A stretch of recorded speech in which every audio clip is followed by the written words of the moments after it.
Olá, está iniciando agora o programa em discussão aqui pela TV Assembleia. Em tempo de coronavírus, todo mundo do isolamento social, e aí surge a necessidade de exercícios físicos, de ir para a academia, mas se há o isolamento social, as academias estão fechadas, o que fazer? Nós temos para você a resposta.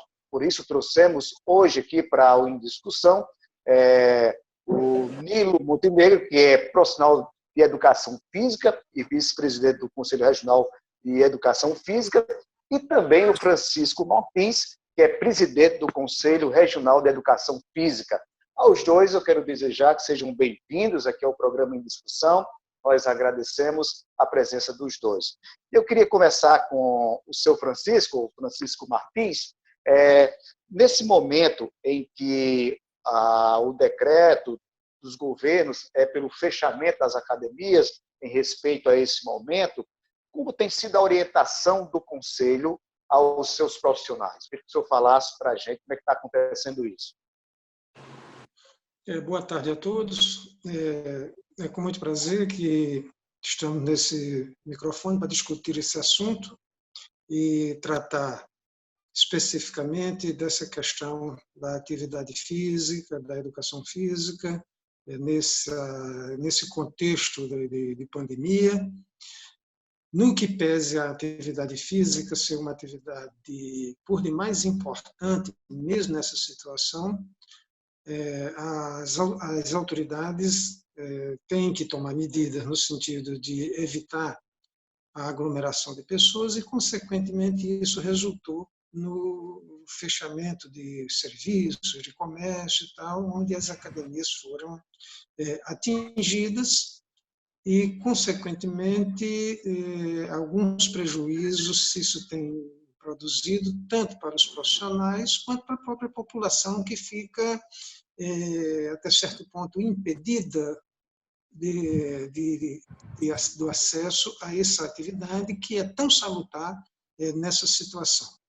Explico por que estou dizendo que é salutar e que as pessoas devem fazer a atividade física orientada, bem feita. A educação física, de um modo geral, ela está inserida dentro das profissões da saúde. Isso já é senso comum, já é comprovado, não há dúvidas a respeito disso. As contribuições que ela traz para a saúde, tem várias contribuições, mas 3 delas eu gosto sempre de destacar nesses momentos. É que, primeiro, ela melhora, contribui muito para a elevação da resposta imune do organismo. Também melhora a capacidade cardiorrespiratória, ou seja, a capacidade pulmonar. E tem um efeito muito positivo na condição psicológica da pessoa para o enfrentamento dessa situação do afastamento social. O estresse e a ansiedade produzida pelo afastamento social. Então, esses 3 fatores fazem com que a atividade física, repito, bem feita e orientada, traga essas contribuições e, consequentemente, melhore, inclusive, o estado do organismo, o estado geral do organismo da pessoa para o enfrentamento do problema. No entanto, a proximidade, a aglomeração de pessoas, isso deve ser evitado e é o que tem acontecido nos dias de hoje, e as academias estão sacrificadas. Isso não significa que as pessoas não façam atividade física. E a nossa orientação, primeiro, vai no sentido de que as pessoas façam, mesmo que em casa. No entanto, não dispense a orientação de um profissional. Até porque, como ela é feita em casa, como ela é feita sem acompanhamento, os riscos se tornam maiores da pessoa fazer sozinha ou fazer sem orientação. Consequentemente, para se prevenir, para preservar a sua saúde e ter os benefícios que são possíveis, é necessário e importante que haja um profissional. Outra orientação que a gente tem feito, que a gente tem lutado, é no sentido de que as autoridades olhem de forma diferenciada para a educação física. Ao invés de considerar como uma atividade de lazer, ela seja considerada de fato como uma atividade de saúde e, nesse sentido, tratada entre as atividades essenciais. Começar agora com o Nilo Montenegro. Me diz uma coisa, nesse momento, os profissionais de educação física tiveram que se reinventar para poder acompanhar as pessoas que ele presta esse atendimento na área de educação física. Como é que vocês estão fazendo para se reinventar? Olá, Eri, boa tarde. Olá, o presidente Francisco Martins. Obrigado pelo convite, é uma honra participar. Saudar também a todos os espectadores, né, que vão nos assistir. Realmente é um momento de reinvenção, né, não só da educação física, mas de várias áreas de atuação, né, de várias profissões. Né, uma pandemia que nós nunca vivemos, com consequências que são enormes e ainda imensuráveis, né, não temos capacidade de mensurar, de medir, né, as consequências, por quanto tempo isso tudo vai durar. E, de fato, nós precisamos trabalhar, nós precisamos desenvolver nossas atividades profissionais, porque é aquilo que sabemos fazer, nos capacitamos para fazer, e também porque precisamos ganhar o nosso pão de cada dia, né, de forma justa, de forma digna. Então, Eri, uma das estratégias, né, que nós, profissionais de educação física, estamos utilizando hoje é atender os nossos alunos com o auxílio da tecnologia, né? Hoje a internet, né, o smartphone e várias plataformas digitais, inclusive esta que nos conecta aqui hoje, né, nos possibilitam que a gente possa prestar a nossa orientação profissional, né, o nosso direcionamento profissional com muita precisão, com muita correção, para que, de fato, os nossos clientes, os nossos alunos, eles continuem desenvolvendo os seus planos de exercício físico para, como o presidente Martins falou, melhorem sua imunidade, aumentem sua imunidade, né? Combatam doenças como a obesidade, a hipertensão, o diabetes, doenças cardíacas, que todas, né, por sinal, são fatores de risco, fatores que agravam um possível contágio do coronavírus, né? Ser contaminado com o coronavírus, se tem alguma doença como essa, você já está no grupo de risco. Então, nesse momento é que a gente precisa realmente, de fato, fazer com que o profissional de educação física se situe no mercado, possa continuar oferecendo com muita correção, né, com muita qualidade, porque é isso que a sociedade merece. Ela merece uma orientação de qualidade, uma orientação que, de fato, promova a saúde e não orientações de pessoas que não sabem, né, que não estudaram, não são preparadas para aquilo. Então, nós, profissionais de educação física, hoje estamos nos reposicionando no mercado, usando os artifícios da internet, né, aplicativos de treinamento, plataformas, né, de videochamadas, para que a gente possa não só prescrever, mas acompanhar, verificar o desenvolvimento desses treinamentos com os nossos clientes. Ô Nilo, agora o aluno também tem que se reinventar, porque na academia ele vai encontrar o peso, aquela esteira, aquela coisa toda, todos aqueles instrumentos. Em casa ele não tem tudo aquilo ali, né? Se tiver uma bicicleta, não sei, como é que eles fazem para... Existem exercícios especiais nesse caso? Vocês aplicam para eles? Isso, é um esforço onde todos nós temos que, de fato, nos reinventar, né? O aluno está acostumado a chegar na academia e encontrar uma estrutura ideal para que a prática do exercício físico aconteça, né? E aqui eu vou abrir um parênteses só para falar rapidinho entre atividade física e exercício físico, né? Atividade física é tudo aquilo que a gente faz, que faz com que a gente gaste mais energia que o nosso nível de repouso, certo? O exercício físico, consequentemente, é sim uma atividade física, mas é algo que tem um objetivo, que tem um propósito, que foi pensado, né? Então, quem de fato faz exercício físico procura uma academia, procura um ambiente que tenha um profissional de educação física para lhe conduzir, para traçar os objetivos específicos para a sua condição física, para o que você almeja como sonho, como desejo, né? Então, esse aluno ele tinha na academia toda essa estrutura, todo esse aparato para que ele pudesse desenvolver essa planilha de exercício físico e alcançar os seus objetivos. Hoje, em casa, ele não tem nada disso, praticamente, né? Então, qual a estratégia que a gente utiliza hoje quando esse aluno não tem nada? A gente utiliza de exercícios onde ele usa o próprio peso corporal para gerar esforço, gerar tensão na musculatura dele. Então, essa é a primeira estratégia, a estratégia básica para que, de fato, aqueles que não têm nenhum equipamento ou que não podem comprar algum equipamento possam continuar treinando, executando sua planilha de treinamentos, sempre reforço orientada por um profissional de educação física. Então, essa é a estratégia básica. Alguns usam a criatividade, né? E aí existem as garrafas de refrigerante, aquelas garrafas PET, que você pode encher com água, encher de areia, e já faz um pezinho ali que você pode usar como halteres e gerar também tensão para os exercícios.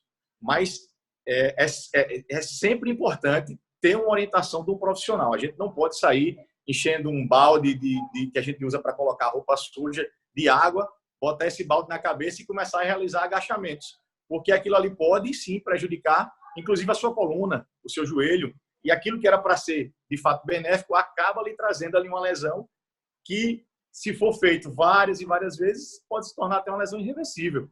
Então, esse, de fato, não é o propósito e o objetivo do exercício físico orientado por um profissional, né? Nós queremos saúde. Em consequência da saúde, a gente vai conquistar uma estética corporal melhor, um vigor físico, uma performance atlética para o futebol do fim de semana melhor, enfim. Então, não pode sair aí feito um louco, pegando tudo que tem em casa e querendo usar como instrumento para o exercício físico, porque viu um treino na internet e acha que aquilo ali vai resolver para você. Não. O primeiro passo é procurar um profissional de educação física, porque somente este é o profissional capacitado e competente para lhe conduzir, ainda mais numa situação como essa de pandemia, onde as coisas vão ter que ser ajustadas, né? Numa academia, tudo fica mais fácil. Em casa, é um pouquinho mais difícil, mas não é impossível. Dá para fazer, sim. Francisco Martins, o Nilo falou uma coisa muito interessante, de que o exercício precisa ser acompanhado. E ele até expressou alguns problemas que podem ocorrer quando você faz sem essa orientação.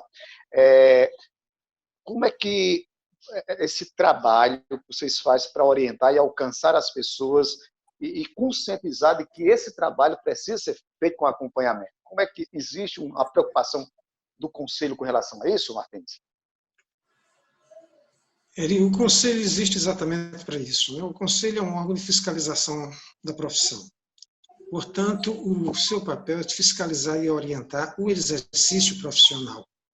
E, como tal, verificar, acompanhar, orientar, até fiscalizar e, se for o caso, impedir que aquela pessoa que não está preparada oriente a prática do exercício. Por quê? Há alguns parâmetros que são importantes, eu vou tratar dois aqui, assim, muito rapidamente. Fica à vontade. No aspecto técnico, que o leigo, aquela pessoa que é até um bom praticante, ele praticou, ele executa muito bem, até às vezes melhor do que determinados professores. Só que ele não conhece dois indicadores importantes que é com que o professor trabalha fundamentalmente. Além da técnica, da correção, da mecânica do movimento, tem dois fatores importantíssimos que influem no resultado desse exercício, que são